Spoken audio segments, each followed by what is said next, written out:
दोस्तों नमस्कार। मैं हूं संजीव, आपका दोस्त एजुकेशन हंट चैनल पर।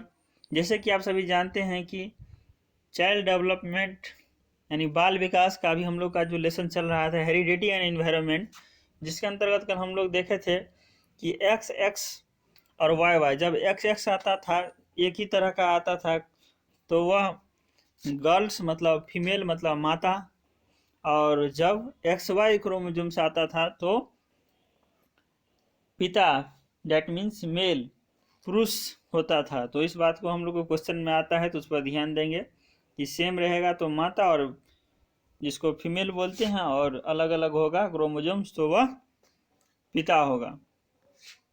तो उससे आगे आज हम लोग देखने वाले हैं। पीटरसन के शब्दों में आनुवांशिकता वह होता है, मतलब हम लोग आनुवांशिकता और पर्यावरण के बारे में देख रहे थे, हेरिडिटी एंड इन्वायरमेंट। तो कल हम लोग हेरिडिटी और इन्वायरमेंट के बारे में बहुत सारे कुछ देखे थे, तो उससे आगे आज थोड़ा देखेंगे। पीटरसन के शब्दों में आनुवांशिकता वह होता है जो पैतृक शहर के रूप में अपने माता पिता के माध्यम से मिलता है।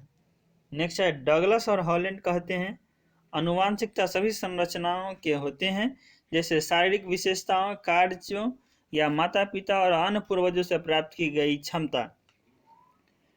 एफ.एल. रुच के अनुसार आनुवांशिकता जैविक रूप से संचालित कारकों की समग्रता है जो शरीर की संरचना को प्रभावित करता है। नेक्स्ट है, पर्यावरण का अर्थ। पर्यावरण का शाब्दिक अर्थ है चारों ओर घेरने वाला। जो कुछ भी व्यक्ति के चारों ओर वातावरण में पाया जाता है उसे हम पर्यावरण कहते हैं, जिससे एक मनुष्य प्रत्यक्ष या अप्रत्यक्ष रूप से प्रभावित होता है। नेक्स्ट है, अनातास्की के अनुसार पर्यावरण वह सब कुछ है जो अपने जीन को छोड़कर व्यक्ति को प्रभावित करता है। नेक्स्ट है, डगलस और हॉलैंड के अनुसार पर्यावरण एक ऐसा शब्द है जो सभी बाहरी ताकतों, प्रभावों, नियमों तथा शर्तों का मिश्रण है जो जीवन, प्रकृति, व्यवहार, विकास और जीवित प्राणियों के विकास और परिपक्वता को प्रभावित करते हैं। पर्यावरण में विभिन्न प्रकार की ताकतों शामिल है। एक अनुकूल वातावरण एक बच्चे की मूल शब्द क्षमताओं के विकास को पूरा करता है। नेक्स्ट है, गिलबर्ट के अनुसार हर वह चीज़ पर्यावरण है जो किसी व्यक्ति या वस्तु के आसपास है और उस पर प्रत्यक्ष प्रभाव डाल रहा है। मानसिक पर्यावरण शब्द का अर्थ है किसी व्यक्ति के मानसिक विकास के लिए आवश्यक वातावरण। नेक्स्ट पॉइंट है, यदि पुस्तकालय, प्रयोगशाला, पाठचर्या और सह पाठचर्या गतिविधियों को व्यवस्थित तरीके से व्यवस्थित किया जाए तो बच्चे वांछित बौद्धिक विकास प्राप्त करेंगे। अब है अनुवांशिकता के पक्ष में तर्क। अनुवांशिकता के पक्ष में निम्न बातों का जानना जरूरी है। जुड़वा बच्चे दो प्रकार के होते हैं, सामान्य जुड़वा और गुणभेद जुड़वा। तो आइए पहले सामान्य जुड़वा के बारे में देखते हैं। सामान्य जुड़वा एक अंडाणु से विकसित होते हैं, लेकिन गुणभेद जुड़वा दो अलग अलग अंडाणु से विकसित होते हैं। समान जुड़वा एक अंडाणु से विकसित होते हैं, वही गुणभेद जुड़वा दो अलग अलग अंडाणु से अंकुरित होकर उत्पन्न होते हैं। समान जुड़वा एक दूसरे के समान होते हैं और हमेशा एक ही लिंग के होते हैं, जबकि गुणभेद जुड़वा ज़्यादातर एक ही समय में भाइयों और बहनों के साथ होते हैं।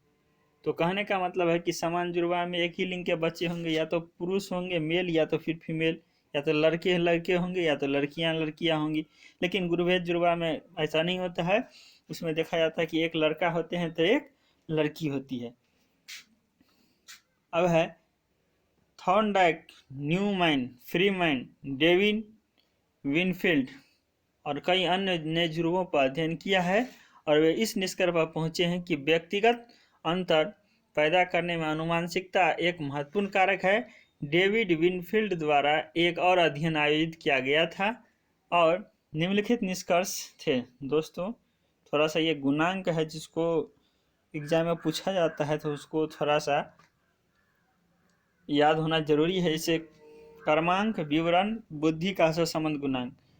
नंबर 1 में दिया है समान जुड़वा। समान जुड़वा का सबसे ज़्यादा होगा 0.90 और गुणभेद जुड़वा का उससे थोड़ा कम होगा 0.70। नेक्स्ट है भाई बहन, उसका भी होगा 0.50 और माता पिता और बच्चे उसका होगा 0.31 और संबंधित बच्चे उसका होगा 0.30।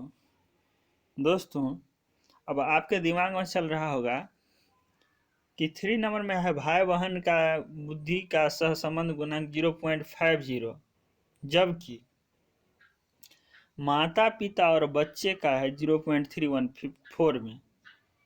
तो माता पिता और बच्चे का कम है, भाई बहन का ज़्यादा है, ऐसा क्यों, क्वेश्चन उठ सकता है।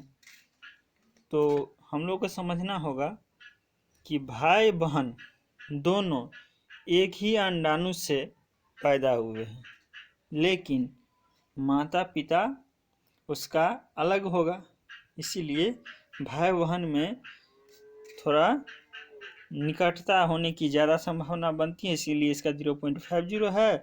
और माता पिता चूँकि अलग अंडाणु से हो गए, इसीलिए उनके लिए 0.31 मतलब कम हो गया। तो इस बात को हम लोग समझ सकते हैं।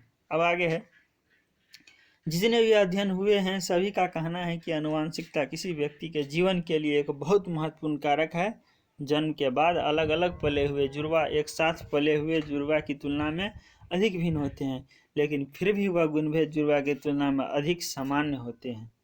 अब है पर्यावरण के पक्ष में तर्क। फ्रीमैन कहते हैं कि एक व्यक्ति के जीवन में पर्यावरण की भूमिका बहुत अहम है। फ्रीमैन कहते हैं कि एक व्यक्ति के जीवन में पर्यावरण की भूमिका बहुत अहम है, और उन्होंने इसे साबित करने के लिए गरीब वातावरण में रहने वाले 71 बच्चों को वहां से हटाकर एक अच्छे माहौल में रख दिया और देखा कि 10 इकाई तक उनके मानसिक दर्जे में वृद्धि हुई। तो ये फ्रीमैन का प्रयोग था। नेक्स्ट है जेम्स का अध्ययन। अपने एक अध्ययन में जेम्स ने कहा कि 2 जुड़वे भाइयों का 2 अलग अलग जगह रखा गया, एक को पहाड़ी भाग में और दूसरे को एक गांव में, और जब उनकी बुद्धि को चिन्हित किया गया तो उसमें 19 अंक का अंतर पाया गया, जिससे यह साबित होता है कि पर्यावरण का प्रभाव काफ़ी महत्वपूर्ण है। मतलब हेरिडिटी से ही नहीं होता है, पर्यावरण का भी प्रभाव है। अब है, अगर दोनों का प्रभाव पड़ता है तो यह भी जानना जरूरी होगा कि किसका किस हद तक प्रभाव पड़ता है, और बच्चे के विकास में और व्यक्तिगत मतभेद पैदा करने में आनुवंशिकता और पर्यावरण की क्या भूमिका है। आनुवंशिकता और पर्यावरण के सापेक्षिक महत्व। आनुवंशिकता को तार्किक रूप से संक्रमित कारकों की समग्रता के रूप में परिभाषित किया जाता है जो शरीर और पर्यावरण की संरचना को प्रभावित करते हैं। उन परिस्थितियों की समग्रता है जो व्यवहार को उत्तेजित करने या व्यवहार में संशोधन लाने के लिए कार्य करती है। एक व्यक्ति के जीवन में आनुवंशिकता और पर्यावरण दोनों महत्वपूर्ण है और दोनों ही विकास को निर्धारित करती है। अब रॉस के अनुसार किसी व्यक्ति के जैविक, मनोवैज्ञानिक और सामाजिक विकास के स्तर को निर्धारित करने में इन कारकों की कार्यवाही को कभी कभी निम्नलिखित सूत्र के रूप में व्यक्त किया जाता है: आनुवंशिकता गुने पर्यावरण गुने समय बराबर एक व्यक्ति के व्यक्तित्व का विकास स्तर। दोस्तों, हम लोग समझे थे कि आनुवंशिकता गुने पर्यावरण, जैसे पढ़े थे बीज गुने मिट्टी बराबर प्रोडक्ट, लेकिन यहाँ पर एक चीज इंक्रीज कर गया है, समय। ये हम लोग इसी लेसन के किसी वीडियो में पढ़े थे, तो आप लोग पिछला वीडियो रिवाइज कर सकते हैं। यह सूत्र इस तथ्य का तात्पर्य है कि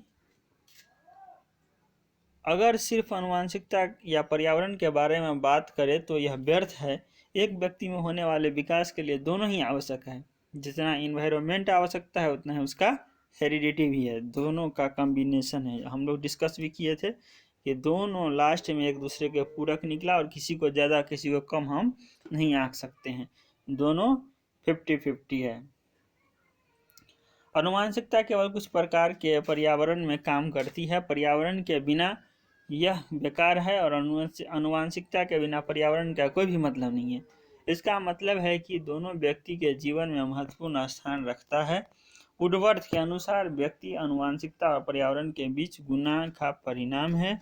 व्यक्ति को आयत के क्षेत्रफल द्वारा दर्शाया जाता है, जहां आनुवंशिकता के आधार पर है और पर्यावरण ऊंचाई है।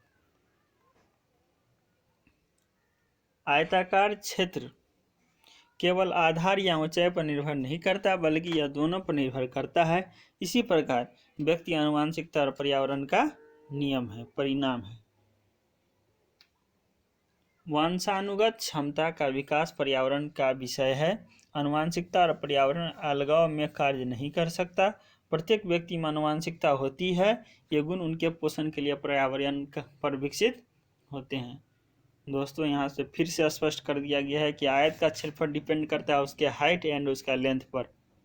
उसका आयत का क्षेत्रफल केवल आधार या ऊंचाई पर निर्भर नहीं करता बल्कि दोनों पर निर्भर करता है। उसी तरह से यहाँ हेरिडिटी और इन्वायरमेंट, आनुवांशिकता, पर्यावरण दोनों का वैल्यू उसी तरह से है। जैसे आयत के क्षेत्रफल का वैल्यू उसके आधार और ऊंचाई दोनों पर डिपेंड करता है, उसी तरह से यहाँ पर प्रोडक्ट का विकास का जो लेवल है वह डिपेंड करता है उसका हेरिडिटी एंड इन्वायरमेंट, आनुवांशिकता और पर्यावरण। अब है मर्फी के अनुसार। मर्फी ने सही ढंग से बताया है, आनुवांशिकता केवल विशिष्ट पर्यावरणीय ताकतों के माध्यम से आनुवांशिकता क्षमताओं की मुक्ति से जानी जाती है, और जो मुक्त होता है वह पर्यावरण के दबाव के रूप में उतना ही होता है जितना कि यह गुप्त या असंभावित जमाव के रूप में होता है। नेक्स्ट है मैकलर और पेज के अनुसार, जीवन की हर घटना आनुवांशिकता और पर्यावरण दोनों का उत्पाद है। प्रत्येक के परिणाम में दूसरा उतना ही आवश्यक है। इसे न तो कभी समाप्त किया जा सकता है और न ही कभी अलग किया जा सकता है। इसके अलावा सापेक्ष महत्व को निम्नलिखित रूप में दर्शाया जा सकता है। जैसे बीज को हम लोग कंपैरिजन कर रहे हैं आनुवांशिकता से, गुना मृदा, मिट्टी को बराबर प्राप्ति जो हम लोग को मिलता है। जैसे बीज हम लोग मिट्टी में बोते हैं ना, तो बीज आपका आनुवांशिकता हो गया, मिट्टी आपका पर्यावरण हो गया। आपको प्राप्त हुआ जो प्रोडक्ट मिला, जो उत्पाद मिला। उसी तरह से पूंजी है और निवेश है। जब हम पूंजी लगाएंगे तो उस पर, और उस पूंजी को हम निवेश करेंगे मतलब किसी को देंगे, तो उस पर राजस्व मिलेगा, टैक्स मिलेगा, कर मिलेगा। तो दोस्तों हेरिडिटी और एनवायरनमेंट आज खत्म होता है। मेरा प्रयास आप लोग को अच्छा लग रहा हो तो चैनल को कर दीजिएगा सब्सक्राइब, वीडियो को लाइक एंड शेयर करना नहीं भूलेंगे। बहुत बहुत धन्यवाद। मिलते हैं नेक्स्ट वीडियो में।